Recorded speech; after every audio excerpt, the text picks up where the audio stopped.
আসসালামু আলাইকুম নাজরিন, আশা করছি সবাই অনেক কিছু ভালো আছেন। আমি ঠিক শিওর না আমার কথাগুলো শোনা যাচ্ছে কি না, কারণ এখানে প্রচুর বাতাস আর চোখগুলো খুলতে পারতেছি না, দেখতেছেন। কেননা এখানে রোদ পড়তেছে ভীষণভাবে। সো এখানে হঠাৎ করে চলে আসা, এই যে দুপুরবেলা খাড়া পড়া রোদ পড়তেছে, এখানে চলে আসছি আমরা। বাসায় ছিলাম, বাসায় কারেন্ট চলে গেছে। কারেন্ট চলে যাওয়াতে এখন তো আর অস্থির অবস্থা, এই জন্য বলছি যে সাগরপাড় থেকে ঘুরে আসি, ওখানে একটু সাগরের সাথে কথা বলে আসি। এই যে সুন্দর পানি দেখতে পাচ্ছেন আপনারা, এই যে এখানে রোদ, তারপরেও কিন্তু বাতাসটা খুব ঠান্ডা, কোমল বাতাস।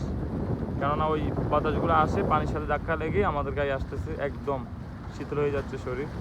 তো এই আর কি অবস্থা, বাংলাদেশের অবস্থায় এটা।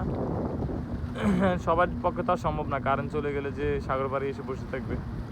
আমরা তো আছি ফ্রি টাইম, সিঙ্গেল ব্যাচেলর। এই যে আরেকজন আছে, একদম অথেন্টিক সিঙ্গেল। তো আছি দুজন। কারেন্ট আসলে আমাদেরকে কল দিয়েন আপনারা, আমরা আবার যাবো। হ্যাঁ, ঠিক আছে না ভাই?